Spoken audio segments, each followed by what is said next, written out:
The gym smelled of sweat and steel, a mix of effort and determination lingering in the air. I had always found comfort in routines. Waking up early, blending a protein shake, scrolling through my workout plan before heading to the facility. It was a quiet ritual, a way to impose order on the chaos of my mind. But today felt different. The air outside had been thick with the scent of rain, the city streets slick with the evening's downpour. I had hesitated before stepping inside, my hand tightening around the gym bag slung over my shoulder. Maybe it was the dim lighting in the locker room, the way the fluorescent bulbs flickered just slightly, or the hushed murmur of conversation beyond the weight room. Something felt off. And then, there he was. Elijah. My new personal trainer. I had only seen glimpses of him before, always from a distance, always with other clients. He had a way of commanding the space around him, his presence alone enough to draw eyes. Tall, broad-shouldered, with sharp features softened only by the occasional smirk, he was the kind of man who moved with quiet confidence. Not arrogant, just certain. The kind of certainty I had never quite been able to claim for myself. Logan? His voice cut through the hum of the gym, smooth and low, like the first notes of a song you already knew would linger in your mind. I nodded, suddenly too aware of the way my fingers gripped the strap of my bag. Yeah, that's me. He extended a hand, and when I took it, a jolt of warmth spread through me, catching me off guard. His grip was firm, steady, like he knew exactly how much pressure to apply.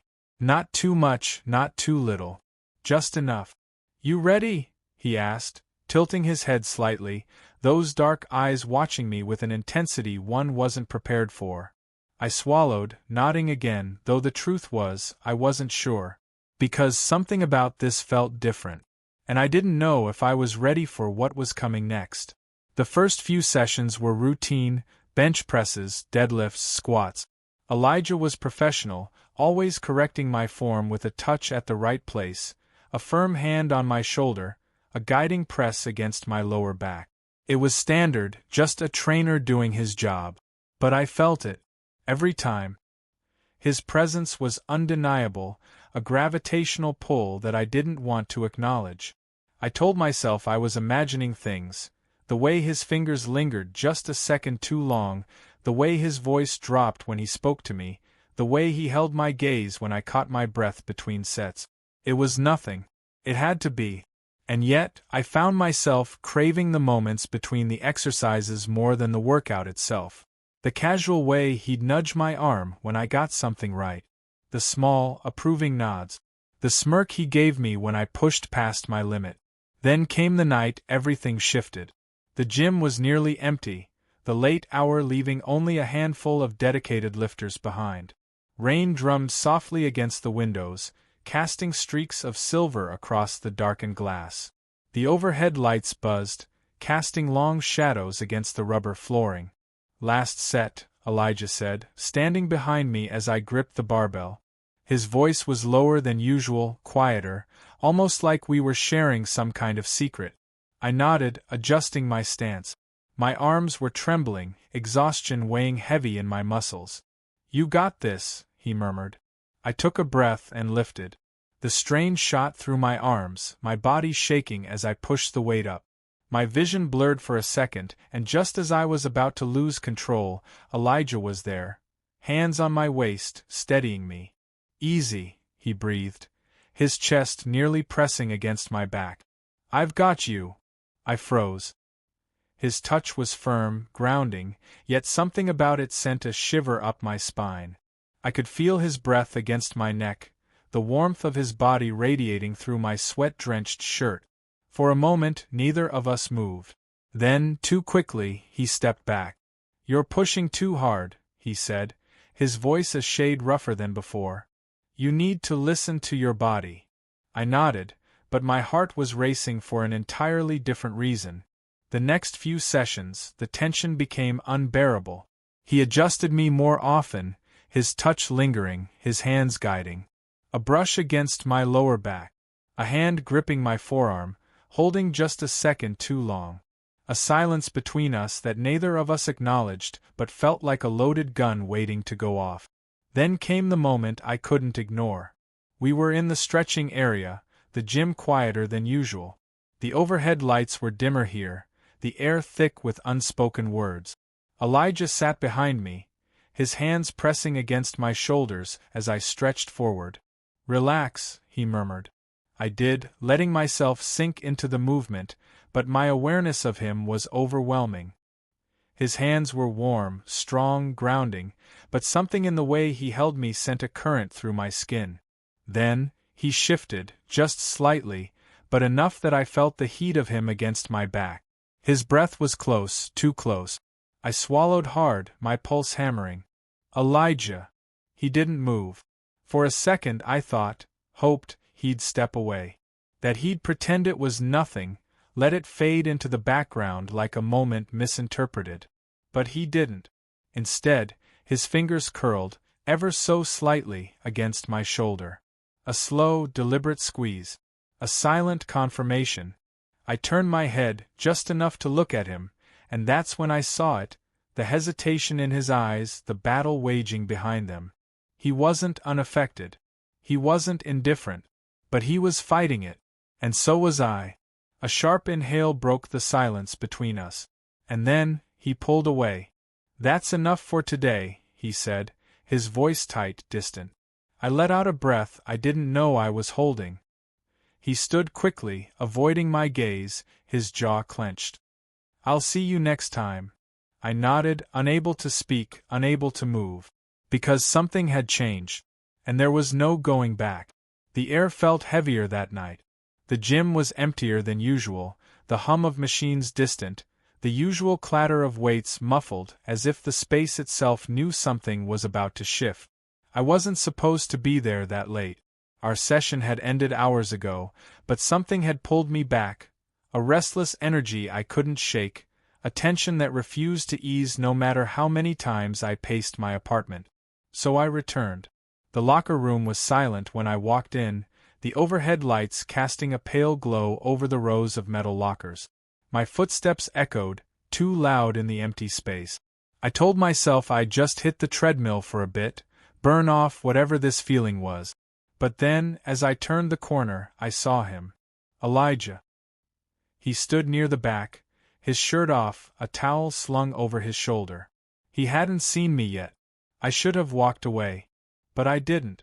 Instead, I froze, my breath catching as I watched him through the slats of the lockers. His back was to me, his muscles shifting as he reached into his bag. Droplets of water clung to his skin, catching the dim light. He exhaled slowly, running a hand through his damp hair. Something about seeing him like this, unguarded, unaware, made my chest tighten. And then, he turned. His gaze locked onto mine instantly, like he had known I was there all along. A slow silence stretched between us, thick with something unspoken. I opened my mouth to say something, anything, but nothing came out. His eyes darkened, his expression unreadable. Then, slowly, deliberately, he took a step closer. "You shouldn't be here," he said quietly. The words weren't harsh, but they weren't welcoming either. And yet, he didn't stop moving. Another step. I swallowed, my pulse hammering in my throat. I couldn't sleep. His jaw clenched, his eyes never leaving mine. Neither of us moved for a long moment. The air between us felt electric, charged with everything we'd been ignoring, every unspoken word, every touch that had lingered too long. And then, suddenly, he was in front of me. Close enough that I could feel the warmth of his skin, smell the faint traces of soap and sweat. Close enough that, if I reached out, I could. His breath hitched. My heart pounded so loudly I swore he could hear it. Then, his hand lifted, just barely, just enough that his fingers brushed against my wrist. It was the softest touch, barely there, but it set my entire body on edge. I should have stepped back. I should have broken the moment. But I didn't. Instead, I stood there, frozen, waiting. And then... He exhaled sharply, as if he had made a decision. His fingers curled around my wrist, firm, steady. He didn't pull me closer, but he didn't let go either. "Logan," he murmured, almost like a warning. Or maybe a plea. I swallowed hard. "What are we doing?" His grip tightened, just slightly, just enough to make my breath hitch. "I don't know," he admitted. But he didn't let go. And neither did I. The silence stretched between us, thick and suffocating. Elijah's grip on my wrist wasn't forceful, but it was firm, like he was anchoring himself, like he was anchoring me. Then, slowly, he let go. The absence of his touch was instant, a cold shock against my skin where his fingers had been. He stepped back, just slightly, but it felt like a chasm had opened between us. "I shouldn't have," he started, but his voice faltered. He shook his head, running a hand through his damp hair. "This is a mistake." The words hit harder than I expected. A mistake. I knew this was complicated. I knew it was unspoken, undefined, impossible. But hearing him say it out loud felt like a slap, like something that had just begun to take shape was being crushed before it could even exist. "Elijah." But he was already pulling away. His face had gone blank, that careful mask of control slipping back into place. "This can't happen," he said, his voice quieter now, almost like he was trying to convince himself more than me. "I can't." He turned, grabbed his bag, and without another word, walked out of the locker room. And just like that, he was gone. The days that followed. Everything changed after that night. The next session, he was distant. His touches were brief, clinical, strictly professional. No lingering hands, no stolen glances. His voice was flat, impersonal, as if the past few weeks had never happened. "Straighten your back," he'd say, his tone even, detached. "Keep your core engaged. Focus." And I tried. I really did. But I wasn't just struggling to lift weights anymore, I was struggling to breathe around him, to exist in the same space without feeling like my chest was caving in. I told myself it was fine. That it was for the best. That I could go back to normal too. But every time our eyes met, even for a second, I saw it. The hesitation. The restraint. The same storm I felt inside me raging behind his gaze. And I knew. He felt it too. But he was fighting it. And I didn't know if I had the strength to do the same. It was our last session. At least, that's what I had decided. I couldn't keep doing this, pretending nothing had happened, acting like every touch, every glance, every unspoken word between us wasn't suffocating me. Elijah was never going to acknowledge it, and maybe that was the answer I needed. I just had to let go. The gym was nearly empty, the rhythmic clang of weights echoing distantly. I moved through the workout on autopilot, my body going through the motions while my mind spiraled. Elijah was the same as he had been since that night, distant, unreadable, his voice calm, detached. Until the session ended. Until I grabbed my bag, slung it over my shoulder, and finally said the words that had been sitting on my tongue for days. "I think this is it." Elijah stilled. "What?" I forced a small, tight smile. "I'm done. I'll train on my own from now on." His jaw clenched, but he didn't say anything. Didn't stop me. And that should have been it. But as I turned to walk away, his voice cut through the space between us. "Logan." It was the first time he had said my name in days. I stopped but didn't turn around. A long silence stretched between us. I could hear his breath, steady but shallow, like he was wrestling with something. Like he was about to say something that mattered. And then, his voice faltered. I turned. For the first time in weeks, the mask slipped. His expression wasn't controlled, wasn't neutral.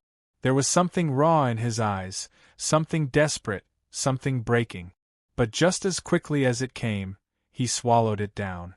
His jaw tightened. He looked away. "Never mind." And just like that, the moment was gone. I stared at him, waiting for him to stop me, to say something, to do something. But he didn't. So I nodded once, turned, and walked out of the gym. But as I stepped into the cool night air, my chest tightening with something I couldn't name, One thought echoed in my mind. Was this really over? Or had it only just begun?